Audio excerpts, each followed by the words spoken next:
कल तीसरा क्वेश्चन बताए थे, आज हम चौथा क्वेश्चन बता रहे हैं। इसमें इसका जो है चौथा क्वेश्चन है, इसमें माध्य और बहुलक दोनों एक ही साथ पूछ रहे हैं।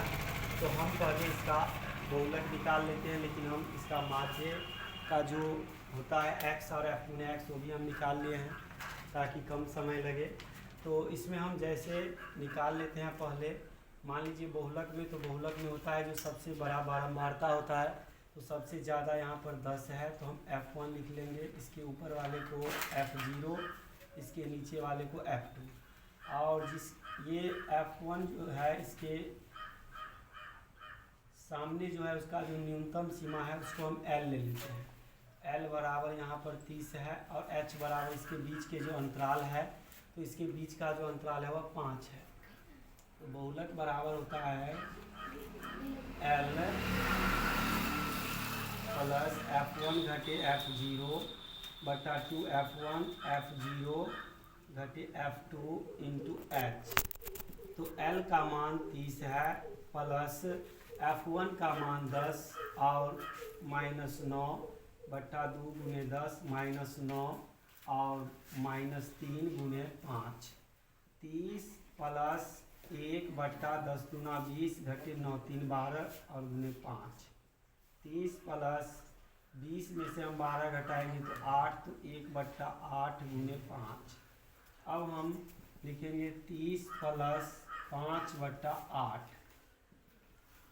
हम 8 से 5 में भाग देंगे तो ये होगा 0.6 और 1 बचा तो 8 कान 0.6।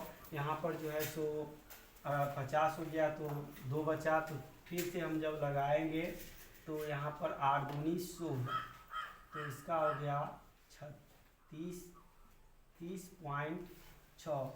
तो ये इसका बहुलक का आंसर है।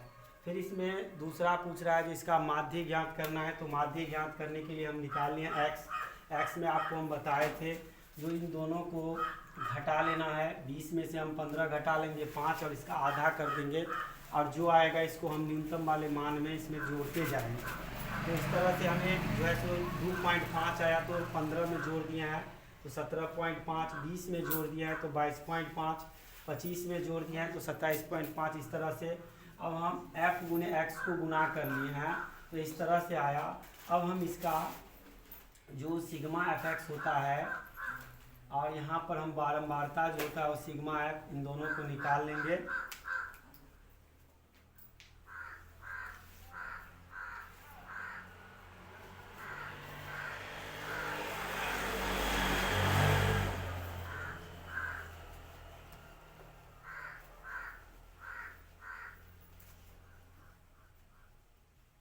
देखिए सिग्मा fx जो है उसका मान जब हम जोड़ेंगे तो जोड़ने के बाद हमें जो है 22.5 आता है, और जब इसको हम जोड़ेंगे तो इसको जोड़ने के बाद हमें 35 आता है। तो माध्य बराबर होता है सिग्मा fx बटा सिग्मा f। तो सिग्मा fx का मान जो है 22.5 बटा 35। जब हम 35 से इसमें भाग देंगे तो भाग देने के बाद यह 29.2 आता है। तो इस तरह से माध्य का आंसर 29.2 है। हम उस दिन आपको समझाए थे जो इसका आंसर आएगा, तो उसमें हम बताए थे कि ये जो बारंबारता होता है बहुलक में बताए थे जो इन दोनों के बीच का मान होगा। यहाँ पर जो माध्य पूछ रहा है तो माध्य का मान जो है वह 29.2 आया है। तो माध्य का जो आंसर होगा वह 29.2 होगा।